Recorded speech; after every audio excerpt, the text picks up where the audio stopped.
Арбаңыздар урматтуу Манас телеканалынын көрөрмандары, кутмандуу ушуа күнүңүздөр менен сиздер менен биргеликте университеттен да артык программабыз башталды. Жана белгилүү болгондой, Кыргыз-Түрк Манас университети жалгыз гана өзүнүн кандайдыр бир жаңы бир башталгычтары менен дайыма тарых жаратып келет. Азыркы күнүбүздө дагы биз сиздер менен бөлүшүүчү жакшы бир жаңылыгыбыз бар. 2026-2027 окуу жылында Кыргыз-Түрк Манас университетинде жасалма интеллект бөлүмү ачылат экен. Бул тууралуу сиздер менен ушул студиябызда кененирээк маек куруу үчүн ушул планданып жаткан бөлүм кандай ачылат, кандай даярдашат, кандай болуп алынат, ушул тууралуу сиздер менен сүйлөшүү үчүн бүгүн биздин студиябызга биз инженердик бөлүмүнүн башчысы профессор Рита Исмаилованы чакырган элек. Саламатсызбы, кош келдиңиз, кандайсыз? Жакшы, рахмат. Алгач ушуну айта кетсеңиздер, быйыл ошол Кыргыз-Түрк Манас университетинде жасалма интеллект деген жаңы бөлүм ачылган тураптыр. Муну угуп алып биз да аябай толкундандык. Эмнени үйрөнсөк болот, кандай болот, ушул бөлүмдүн ачылышы тууралуу айта кетсеңиз, жана быйыл студенттер алынабы, абитуриенттер? Бөлүмүбүздүн аталышы жасалма интеллект жана берилиштер инженерлиги. Тактап айтканда, бул жылы буюрса студенттерди, абитуриенттерди алып баштайбыз жана билим берүү процессин акырындан баштайбыз. Бул программа компьютердик инженерлиги бөлүмү алдында ачыла турган бир программа болуп атат. Жана бул жерден эмнени үйрөнсөк болот. Эң башында бир аз темага жакын эмес сыяктуу көрүнгөн бир нерседен баштайын. Учурда бардыгыбыз тең эле кандайдыр бир санарип аспаптарды колдонуп жүрөбүз. Телефон көтөрүп жүрөбүз, сааттарыбыз, акылдуу сааттарыбыз бар. Көптөгөн сенсорлор турат. Ошолордун бардыгын алып келе турган болсок, булардын бардыгы тең бизге билсек дагы, билбесек дагы кандайдыр бир санарип из таштайт. Бул санарип издердин бардыгы тең бир кандайдыр бир берилиш катары кабыл алсак болот. Ошол берилиштердин бардыгына таянып, андан кийин жашоону жакшырта турган, кандайдыр бир ушул берилиштерге таянып чечим ала турган аспаптарды иштеп чыгууга муктаждык бар. Берилиштерге берилишти маалыматка айландырып, ошол маалыматка таянып, кандайдыр бир чечимдерди чыгарсак, албетте дагы да туура чечим болот, дагы да кандай десем, мындай салмактанган, дагы да туура чечимдер чыгышы керек, мүмкүн эмес. Ошондуктан албетте көптөгөн университеттерде ушу жасалма интеллект деген бөлүмдөр ачылып баштады. Биз ушул берилиштерге жасалма интеллект өз алдынча иштей берген бир нерсе эмес, бир берилиштерге таянып иштей турган нерсе. Ошондуктан биз бөлүмүбүздүн программабыздын аты жасалма интеллект жана берилиштер инженериясы деп аталдык. Берилиштер дегенди ушул жерден ача кетели. Бул биз ар бир нерсени сурап, ошол акылдуу телефондон же болбосо интернет нерсесинен карап жатканда, биз эмнени талап кылып атабыз, эмне керек болуп атат, ошол маалыматтарды чогулткан бир схема дейбизби, эмне дейбиз, чогулткан бир сыйкычы жөнүндө сөз кылып атат окшойбуз.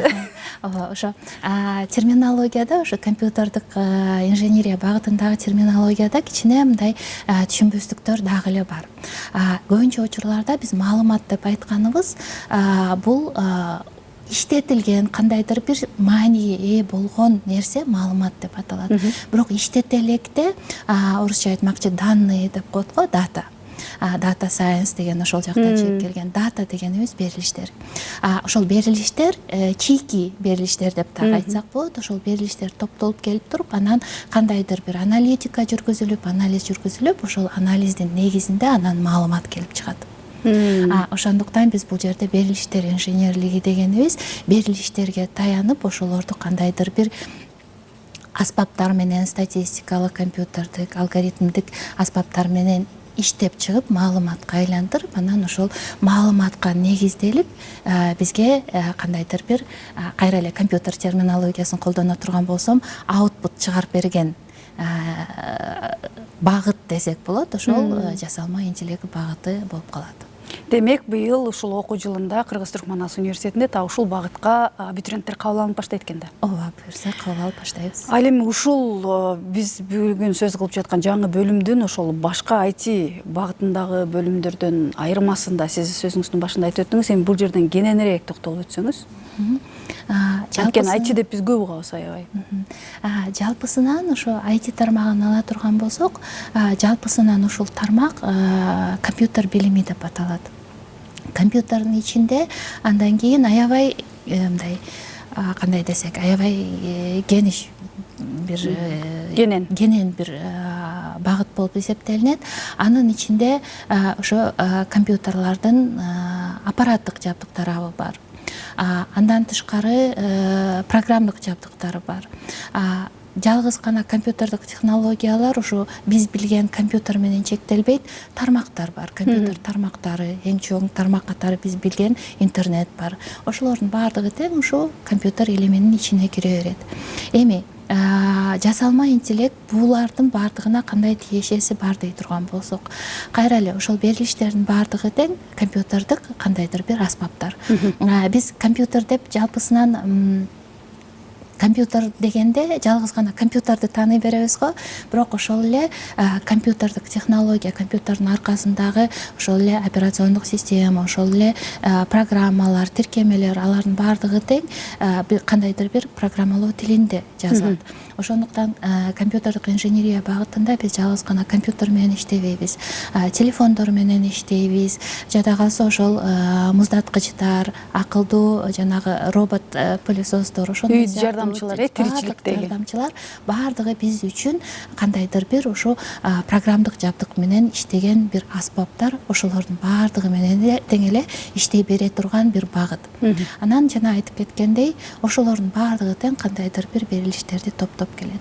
Азыркы учурда биздин компьютердик инженерия бөлүмү ошолордун жабдыктарды иштеп чыгуу, ошол жабдыктарды туура иштетүү, оптимизация, ошол жабдыктардын аппараттык жабдыктардын программдык камсыздоосун иштеп чыгуу багытында студенттер билим алат. Ал эми жасалма интеллект бөлүмүбүз болсо, программабыз жалгыз гана ошо мындай узконаправленный деп коет го, ошондой болуп тар бир багыт багытте аябай көп математика, статистика жагына дагы да басым жасалып, ошол берилиштерди иштетүү, модельдерди иштеп чыгуу жана берилиштерге таянып чечим чыгаруу системаларга багытталган билимдерди алышат десек болот. Абдан жакшы экен. Анан ошол бизди угуп жатып азыр эне аталардагы, жаштардагы ушул жака тапшырып көрөйүн деп ойлонуп жатышкан болсо, бул багытта окууну каалаган абитуриенттер эмнеге көңүл буруштары керек? Кайсыл сабактан көбүрөөк балл алышым керек? Мындай жалпак тил менен айтканда.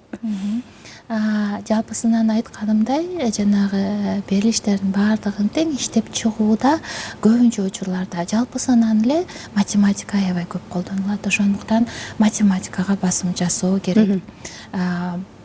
Физикага дагы басым жасоо керек, бирок физиканы көбүнчө учурларда ошо колдонмо математика тарабы деп коебуз го.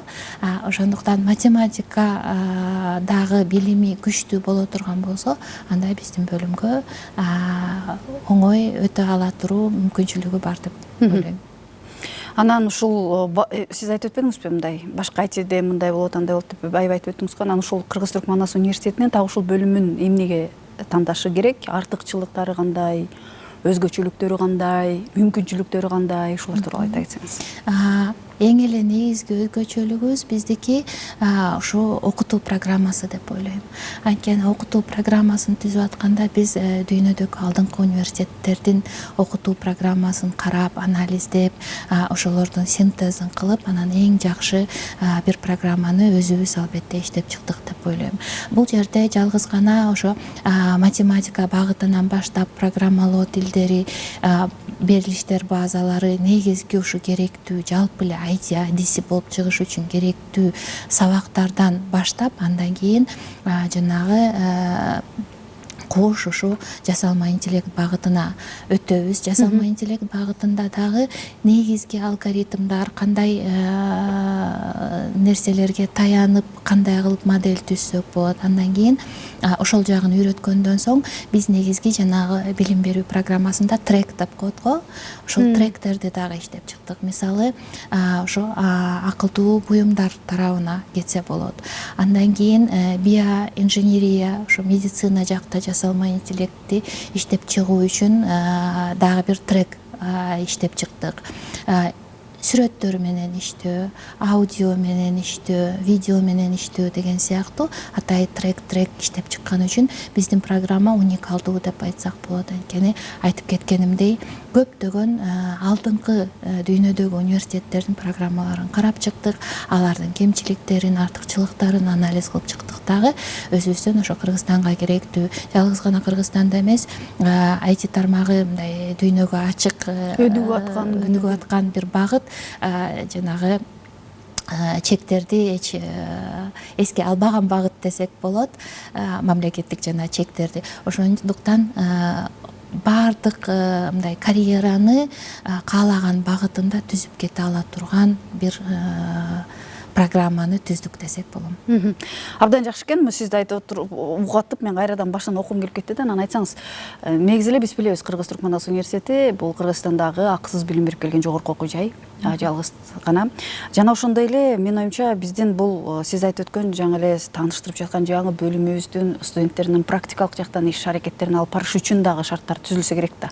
Ошол тууралуу да айта кетсеңиз, ошол бизге өтүп студент болуп кала турган болсо, кандай практикалык долбоорлордун үстүнөн иштеши мүмкүн, кандай мүмкүнчүлүктөр бар, башка жогорку окуу жайларда, мисалы үчүн чет мамлекетте, ошол эле Түркияда болобу, Европа мамлекеттеринде болобу, барып келип алмашуу программалары барбы, дагы кандай мүмкүнчүлүктөрү бар, ушулар тууралуу кененирээк айтсаңыз, ошо практика жаатында. Албетте, биздин окутуу программабызда 3 түр практика каралган. Биринчи практикабыз 2-курста башталат. Ал жерде жалпы ушу мугалимдер менен башында иштей турган болсок, 3-курстагы жана 4-курстагы практикада реалдуу дүйнөдөгү реалдуу проект долбоорлор менен иштеп чыкканга мүмкүнчүлүктөрү болот. Айтып кеткендей, биз азыркы Кыргызстанда көбүнчө IT фирмалар менен дагы келишимдерибиз бар. Ал жерге практикага жиберсек болот. Ошондой эле жалпы университетибизде белгилүү болгондой, жалпы университетибиз бир канча ушундай алмашуу, студенттер алмашуу программалардын мүчөсү десек болот. Ошол баардык ошол мүмкүнчүлүктөрдү дагы биздин жаңы программабыздын студенттери колдонууга албетте акысы бар. Ошол программалар менен алдыңкы университеттерге жиберүүгө дагы мүмкүнчүлүктөрүбүз бар. Ал эми кайсыл долбоорлор үстүндө иштесек болот дей турган болсок, жалпысынан жана башында айтып кетпедимби, баардык жерде азыр берилиштер бар. Студенттерибиз ошол өзү тандаган трекке жараша ошондой берилиштерди алып туруп долбоорлорду иштеп чыга берсе болот. Биздин бөлүмүбүздүн мугалимдери дагы аябай күчтүү десек болот. Азыркы учурда көбүнчө ушу мугалимдерибиз дагы квалификацияларды жогорулатуу программалар аркылуу ушу жасалма интеллект багытында дагы кошумча билим алып, ушул реалдуу долбоорлордун үстүндө иштеген мугалимдерибиз дагы бар. Ошолордун баардыгынын тең тажрыйбасын колдонуп, берилиштерди алып, жаңы идеяларды, жаңы долбоорлорду иштеп чыкканга студенттерибиздин толук мүмкүнчүлүктөрү бар. Мугалимдерибиздин билими дагы жетиштүү, жана ошол студенттерибиздин иштерин жетектөөгө дагы мүмкүнчүлүктөрүбүз бар. Демек, сиз өзүңүз айтып өттүңүз, негизи эле бул IT тармагы негизи эле ушул жаатта мындай чек жок дедиңиз, мындай аймактык болобу, экономикалык болобу, саясий болобу, эч кандай чек жок, мындай чоң эле мындай кыргызча айтканда тала, ошонун үстүндө кандай нерселерди, эмгектерди кылып, кандай кылып барсак, ал өзүнүн ошол окуп жаткан студенттин өзүнүн каалоосуна жана максатына аракет кылына турбай, ошол эле жаатында сиз жакшылап айтып өттүңүз. Бул жаатта жалгыз гана ошол теориялык билим менен биргеликте практикалык билим бергенге, ошондой эле биздин лабораторияларыбыз бар экендиги да эскертип айта кетели биздин көрөрмандарыбызга. Ал жака дагы өздөрүнүн ошол эмгек жолундагы алгачкы баштай турган өзүнүн кандайдыр бир мүмкүнчүлүктөрү түзүлө алат экен. Анан ушул биздин бүтүрүүчүлөрүбүз мындай алдыга койгонду мындай чоң тилектерди айтканда сүйлөшкөн жакшы көрөт эмеспи? Ушул биздин бүтүрүүчүлөрүбүз эмгек рыногунда жолу өзүнүн ордун табышы канчалык деңгээлде, канчалык пайызда, башкаларга салыштырмалуу кандай турат, ошол тууралуу айта кетсеңиз. Анткени Кыргыз-Туркманстан университетинде менин оюмча бүтүрүүчүлөрүн дагы ошол өзүбүздүн окутуу программаларыбызды дагы бекемдөө, дагы жакшыртуу үчүн дагы ал жакты да карап турушат. Мындай эмгекте ошо өзүнүн жолун таба алдыбы деген сыяктуучу. Ушул жаатынан дагы бере кетсеңиз маалымат. Бул жагынан мактана турган көп нерсе бар деп ойлойм. Мактаныңыз азыр ушул мактанчу учур айта кетиңиз. Анткени биздин компьютердик инженерия бөлүмүн ала турган болсок, биздин студенттерибиз 4 курсту аяктап атканда 90% иш менен камсыз болгон болот. Жана дагы айтып кеттим го, программабызда 3 түр практика каралган деп. Ошо 3-чү практикабыз өнөр жай практикасы болуп саналат. Биздин бөлүмгө ошо практика тарабынан жоопкерчиликтүү болгон бир мугалимибиз бар. Ал мугалимибиз айткандай, 3-чү курсту бүтүп аткан студенттерге мындай бир кандайдыр бир очередь болуп калат. Бизге практикага жөнөтүңүздөр студенттериңизди деп. Анткени биздин студенттерибиздин билими күчтүү, баардык айткан нерселерди так аткарып беришет. Ошондуктан 3-чү жоопкерчиликтүү турбайбы? Жоопкерчиликтүү, аябай жоопкерчиликтүү. Анан мындай кандай десем, бир жолу Турцияга бир стажировкага жибердик элек студенттерибизди. Ал жердеги иш берүүчүлөр биз бир тапшырма берип, бир 2 жумадан кийин аткарып келишет болуш керек десек, эртеси бүтүрдүк деп келишти дейт. Анан биз дагы аябай таң калып, мындай эптеп эле жасап койгон жокпу деп аркасынан текшерсек, аябай сапаттуу жасалган иш, биздин оюбузга келбеген нерселерди мындай аябай жоопкерчилик менен ошол ишти жасаптыр. Стажировканын аягында, ошо практиканын аягында бере турган тапшырма таппай калдык дегендер дагы болот. Ошончолук жакшы билимге ээ, жоопкерчиликтүү студенттерибиз бар. Ошондуктан стажировкада биз мындай мурда студенттерге стажировка жерлерин, практика өтө турган жерлерди мугалимдер издеп калса, азыр биз тандап калдык десем болот. Ошондуктан эмгек рыногуна чыкканда дагы айтканымдай 4 курсту бүтүп атканда көбүнчө студенттерибиз, 90% студенттерибиз ошо иш менен камсыз болгон болот. Кээ бир студенттерибиз дагы да билим алалы, дагы да ушул өнүктүрөлү деп магистратурага көптөгөн чет өлкөлүк университеттерге да кеткен студенттерибиз аз эмес десем болот. Азыркы учурда Европада, Турцияда, дагы Америкада дагы көптөгөн студенттерибиз окуп атат. Ошондуктан жаңы ачылган программада дагы эч кандай көйгөй жаратылбайт болуш керек. Жасалма интеллект жаңы ачылып келаткан багыт. Бул жерде иштей турган жерлер дагы көп, талап дагы аябай көп. Ошондуктан иш камсыздоодо көйгөй чыкпайт болуш керек деген ишеничтемин. Туура айтып өттүңүз. Жана ошондой эле белгилүү болгондой Кыргыз-Түркмөнстан университетинде билим берүү тили бул негизинен кыргыз жана түрк тилдеринде, жана ошондой эле кошумча башка дагы англисче, жана орусча, кытайча дагы бар экендигин билебиз. Анан ушул негизи эле биздин мындай карап келгенде билим тили орусча, англисче деп келебиз го. Анан ошол менин оюмча Кыргыз-Түркмөнстан университетинин мугалимдери алгачкылардан болуп ушул илимди кыргызча сүйлөтүп атышат болуш керек деп айтам. Жана сиз дагы ошол жактардагы мындай көрүнбөгөн согуштун баатырларысыздар. Айта кетсеңиздер, ушул илим дүйнөсүн кыргызча сүйлөтүү канчалык деңгээлде мүмкүн, сөзүбүздү, атыбызды угушса билүү, ошол тиги билим дүйнөсүндө өзүңүздөрдү көргөзө билүү, же болбосо кыргыз илимпоздорунун жолун таба билүү канчалык деңгээлде реалдуу, жана азыр кандай жолдо баратасыздар, кайсы жердебиз? Жакшы эле илгерилеп калдык окшойт деп ойлойм. Анткени терминологияларды жалпысынан ошо IT тармактагы терминдерди которуу бир аз оорураак. Ошол эле сиз айтып кеткен орус тилинде дагы англисчеден алып колдонушат. Биз дагы ошо илим тили көбүнчө IT тармагында англис тили болгон үчүн англис тилиндеги терминологияны которо ала тургандарыбызды которуп, которо мындай уже стандарт катары колдонуп калган терминдерди ошо англисчеден түздөн-түз алып, студенттерибизге дагы ошол терминологияны мүмкүн болушунча эки тилде үйрөткөнгө аракет кылабыз. Англис тили жана бир неме бар го, англис тилин IT тармактагы бир адистер үчүн үйрөнүү аябай оңой, анткени программалоо тилдеринен эле алып алышыптыр англис тилин деген дагы бир неме бар. Тамаша сөзү бар. Азил сөз бар турбайбы? Ошондуктан англис тилиндеги терминдерди студенттерибиз аябай жакшы өзгөчтүрүп кетет. Техникалык англис тили уже 2 курска келгенде англис тилин ошо атайлап үйрөнбөсө дагы англис тилин ошол кандай десем, Сабакта көрүп атып. сабактардан өтүп атып, ошол эле программалоо тилдерин үйрөнүп алып, кичинеден техникалык англис тилин жакшылап өздөштүрүп кетишет. Ал эми ошол билимди кыргызча сүйлөтүү тарабына өтө турган болсок, бизде глоссарий түзүп турабыз ар дайым. Жанагы мен дагы айтып кеткендей, маалымат деп колдонушат дегенимдей, жалгыз гана ошо маалымат иштетилген информация, information деген терминден которулушу десек болот, бирок data science, data engineering дегенде ошо маалымат. Сиз айтканда кичине маалымат деп колдонгонго караганда ушул дата деген берилишти. Дата бир жерден келип чыккан бир маалымат.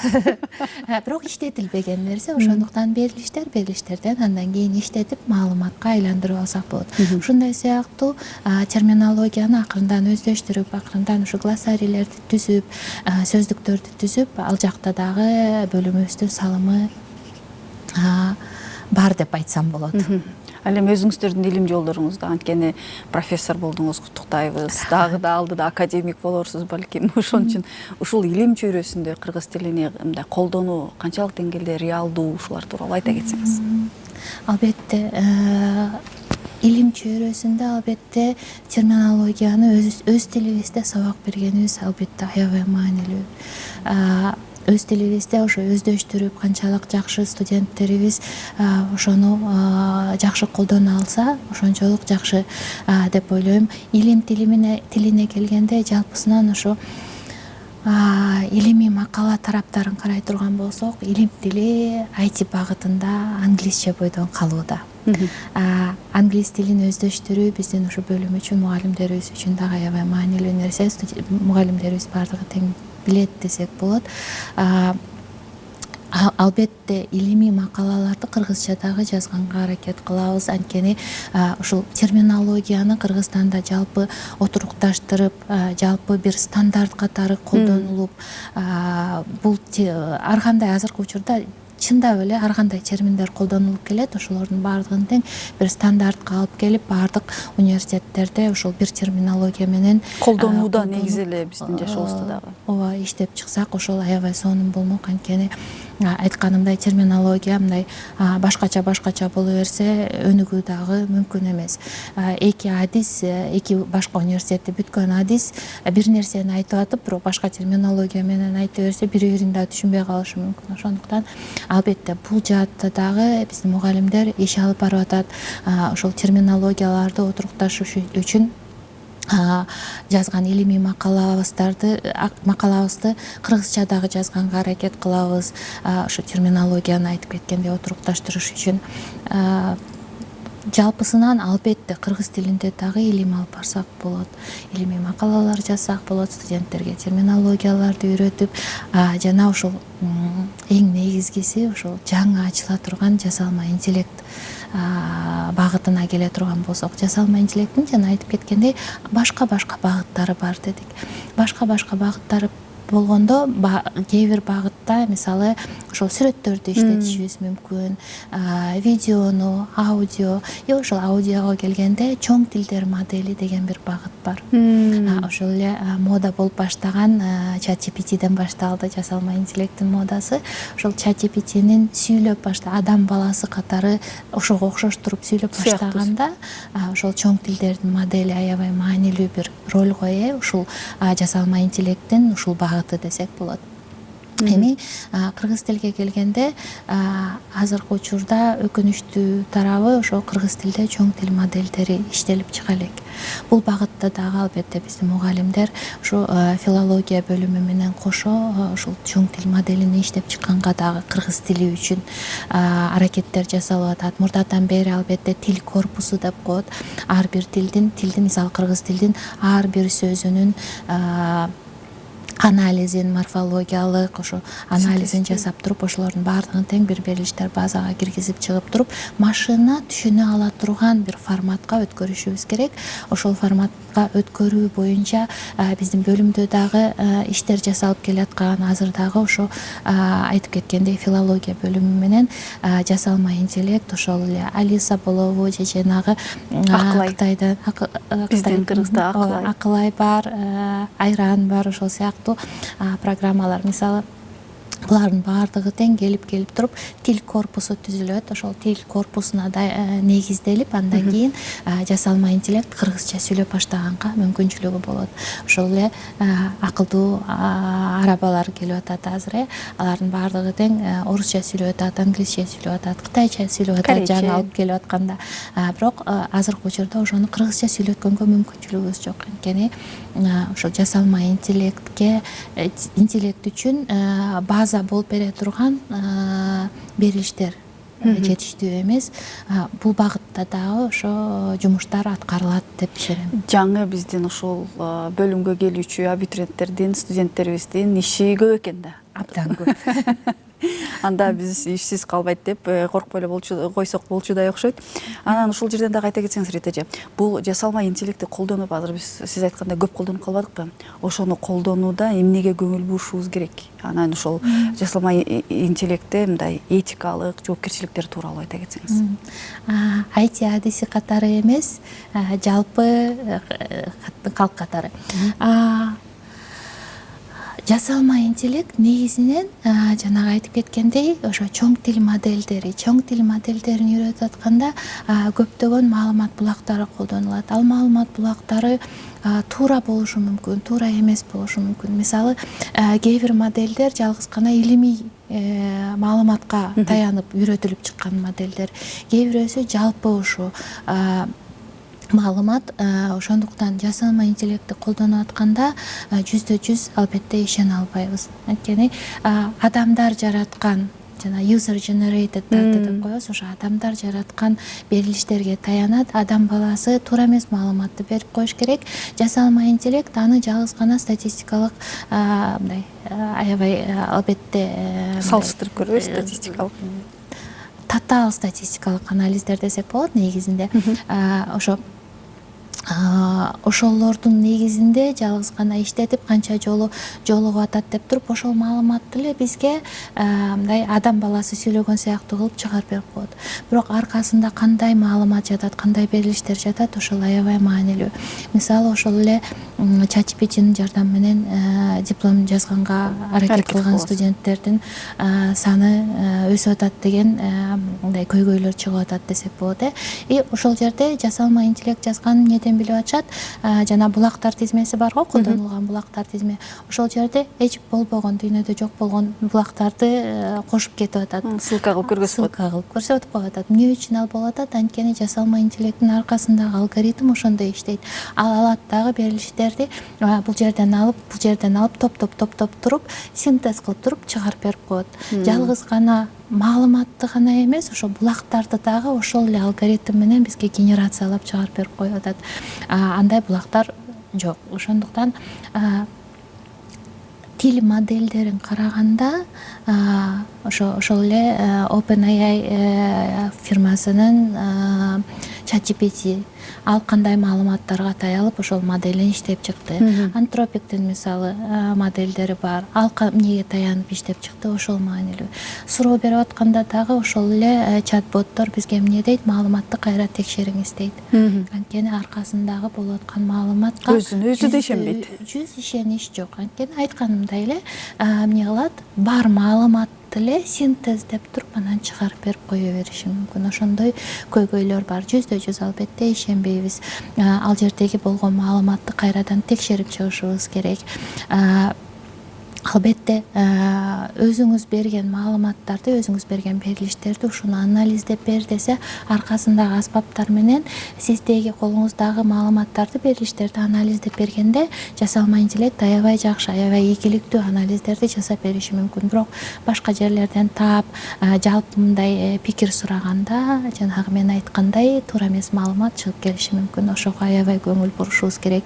Албетте өзүбүздүн ордубузда иштете турган бир аспап катары эмес, биздин өзүбүздүн пикирлерибизди дагы да өнүктүрүп, ошол пикирге пикир кошуп, анализдеген бир аспап катары колдонушубуз керек.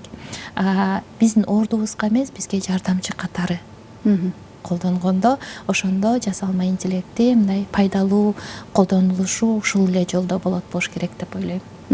Ушул жаңы жасалма интеллект тууралуу сөз болуп баштаганда, мындай ар бирибиздин өзүбүзчө бир кандай бир пикирлерибиз бар болчу да, ошондо ойлой берчүмүн да, жана Терминатор деген кино бар го. Машиналар келип үстү басып алды деген сыяктуучу.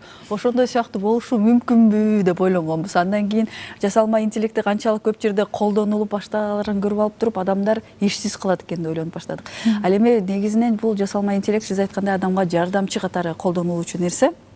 Бирок ошол эле учурда аны башка, менин оюмча, бир эле кишинин ордуна жумуш жолун алып коюшу мүмкүн экен. Анткени ал көп бир 5-6 кишинин аткара турган жумушун сага аткарып берет экен. Сен болгону ага туура жакшы биринчи сиз айткандай берилиштерди берип алып, андан кийин синтездеп бер десең. Демек, бул жаатында деле мындай ушул жасалма интеллектти колдонгонду биз өзүбүз үйрөнүшүбүз керек экен да. Албетте.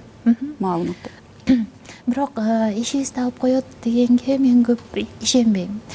Өнүгүшүбүздү дагы да ылдамдатат десек болот. Бир аз оптимистикалык тараптан карай турган болсок, анткени жана сиз айтпадыңызбы, көптөгөн нерсени адистер отуруп 1-2 саатта иштей турган нерсени жасалма интеллект бат эле анализдеп бизге чыгарып берип коюп атат. Тактыкты жогорулатып атат. Ошол эле учурда ошо иштеп аткан адамдын кандай десек эффективдүүлүгүн көбөйтүп атат. Дагы да батыраак иштегенге, адистерибиз батыраак иштесе өнүгүү да батыраак болот деп ойлойм. Ошондуктан жумушун алып койбойт. Анткени баары бир эле ошол маалыматтардын баардыгы тең, адамдан келген маалымат, берилиштер баардыгы тең. Ошо адамдан келген берилиштер прогресске салым кошот десек болот, менин оюмча. Ал эми жанагы Терминатор деп айтып кеттиңиз. Андай менин оюмча албетте мүмкүн эмес. Бирок кайра эле айтып кеткендей, туура маалыматты колдонуп үйрөтүшүбүз керек. Жалпысынан ошол тил модельдери деп атпайбызбы, жасалма интеллект кантип ойлонуп атат, ал жерде ошо колдонуучу берген берилиштерге таянып туруп, анан ошого жараша жыйынтык чыгарат дебейли, эми статистикада ошо өзүнүн берилиштеринде кандай берилиштер көбүрөөк болсо, мисалы кандай десек, асман көк түстө деген маалыматтар көбүрөөк болсо, анда асман кандай түстө дей турган болсок, статистиканы карайт дагы көк түстө дейт. Кээ бирөөсү мисалы ак же кандай десек, сары, боз деп айткандар дагы бар. Ал дагы туура маалымат, анткени кечинде неме болуп калат да. Бирок ушу тил модельдери эмне кылат? Статистиканы карайт, көк түстө дегендерден 80% экен, мисалы саргыч кызыл дегендерден 10% экен, демек бул жоопту бергеним туура деп. Ушу аркасындагы логика ошо. Албетте аябай жөнөкөйлөштүрүп айтып атам, дагы да татаал алгоритмдар бар, бирок биз сурап жатканда асмандын өңү күн чыгып аткандагы саат мынчада, өңү кандай деп сурашыбыз керек экен да. Ошондо бизге көбүрөөк туура маалыматты берет окшойт. Ошентсек болот. Анан ошо жалпы ошо IT адистерине дагы балким керек болуп калат, бирок жалпы ушул студенттерибизге балким промпт инжиниринг деген дагы суроо инженериясы деген дагы багыт бар. Ошо туура суроолорду жасалма интеллектке туура талап формулировка кылуу деген дагы балким сабактарды кошсок программаларга аябай. Башында кошуп баштап, бирок андан кийин ошол негизи эле интернетти колдонуудагы гигиенаны жана суроону мектептерден эле үйрөтүшүбүз керек окшойт. Албетте. Негизгисинде карай турган болсок, анткени мындан качып кутула албайт окшойбуз. Кутулбайбыз. Мындан кийин кутулбайбыз. Чоң рахмат. Анан ошол биз сиз менен чогуу бүгүн ошол Кыргыз-Түрк Манас университетинде 2026 жана 27 окуу жылдарында ачылып жаткан ошол компьютердик инженерия бөлүмүнүн жанында мен туура эмес атын айтып отурмун, жасалма интеллекттеги бөлүм эле деп. Сиз мага кайра кайталап коесузбу, бул бөлүмдүн туура аты кандай дедиңиз? Жалпысынан компьютердик инженерия бөлүмүнүн ичинде жасалма интеллект жана берилиштер инженерия программасы деп аталат экен туурасы. Урматтуу биздин мекендештерибиз, биз сиздерге эртеден бери угуп жаткандай, биздин ушундай жаңы бир бөлүм ачылып жатыптыр. Бул биздин азыркы учурдагы күндө күн санап өнүгүп жаткан технологияларды негизи эле дүйнө жарышында сизди дагы бир адым болсо дагы алдыда кылыш үчүн өтө керектүү жакшы бир бөлүмдөрдүн катарын толуктайт экен. Жалгыз гана сиз эмес, жалпы биздин мекенибиздин өнүгүшү үчүн. Анда эмесе Рита эже, сизге мен ошол сөзүмдүн аягында дагы бир жолу бул бөлүмдү эмнеге тандашыбыз керек, жана биздин ошол угуп көрүп деп ойлонуп жаткан биздин жаштарыбызга кандай кеңеш берет элеңиз? Эмне үчүн тандашыбыз керек? Анткени сиз да жана айтып кеткендей, бул багытта азыр адистерге аябай көп муктаждык бар. Жалпысынан өнүгүү болуп атат. Өнүгүүдө кийинки кадам үчүн жалпы технологияларды өнүгүү, ушул инженерия багытындагы адистиктер аябай маанилүү. Жанагы иш рыногу дедиңиз, ошол жерден дагы бат жумуш таап кеткенге мүмкүнчүлүк бар. Жалпы эле жана айтып кетпедикпи, азырынча жасалма интеллект кыргызча сүйлөсө дагы бирок жакшы сүйлөй албайт. Ошол өнүгүүгө кандайдыр бир салым кошууга мүмкүнчүлүктөрү бар болот биздин студенттерибизде. Жалпысынан эле эмгек рыногунда ошо жасалма интеллект багытындагы адистер азыр аябай мындай on demand деп коет го, талапта ушул адистикке аябай чоң талаптар коюлуп атат, аябай муктаждык бар. Ошондуктан жакшы адис болом десеңиздер, ошо өнүгүп келаткан технологияларды мындай өзүңүзгө ишенип колдоном десеңиздер, ушул өнүгүп келаткан технология багытына кандайдыр бир салым кошом десеңиздер, анда ошо биздин жаңы ачылган программабызды тандасаңыздар болот. Анан жалпы жаштарга айта турган кеңешим, жасалма интеллект албетте аябай жакшы нерсе. Жашообузду аябай эле оңойлотуп атат. Анан кээ бир учурларда ошол студенттерибиз айтып калат, машина чыкканда тарабы деле көп колдонулбай калды го, эмне үчүн биз колго бир нерсени жасашыбыз керек, жасалма интеллект бар деп. Албетте бул дагы бар, бирок ойлонуп колдонсок аябай маанилүү болот. Айтканымдай, жасалма интеллект өнүгүп атат, ката кылуу ыктымалдуулугу төмөндөп атат, бирок баары бир эле жаңы идеяны жасалма интеллект жаратып бербейт. Өнүгүүгө салым кошуш үчүн сиздер өзүңүздөр бир нерсени билип, тактап, кайра эле мындай бир сизге жардам бере турган аспап катары колдонсоңуздар, бул өнүгүп келаткан технологияларды анда өзүңүздөр дагы аябай жакшы адис болосуздар деген ишеништемин дейм. Чоң рахмат, урматтуу биздин көрөрмандарыбыз. Биз сиздер менен биргеликте Кыргыз-Түрк Манас университетинде болуп жаткан жаңылануулар менен маек курганга аракет кылдык. Жана бүгүн биздин студиябыздын мейманы Кыргыз-Түрк Манас университетинин компьютер инженерлиги бөлүмүнүн башчысы профессор Рита Исмаилова болду. Сизге чоң рахмат, жакшы маалымат кылып бердиңиз. Ал эми урматтуу биздин көрөрмандарыбыз жана абитуриенттерибиз, сиздер дагы жогорку окуу жайлардан каягына барып, кайсы кесипти жолусо тандап келет, менин ошол адамдык сапатымды каяк жак көбүрөөк өнүктүрүшү мүмкүн деп карай турган болсоңуз, биз сизди Кыргыз-Түрк Манас университетине келип, биздин ал жактагы бөлүмдөрүбүздү жана ошондой эле жаңы ачылып жаткан бөлүмдөрүңүзгө дагы көңүлүңүздөрдү бурууну сунуштайбыз. Урматтуу көрөрман, кайрадан эфир толкунунан көрүшүп угушкучакты, аман туруңуздар.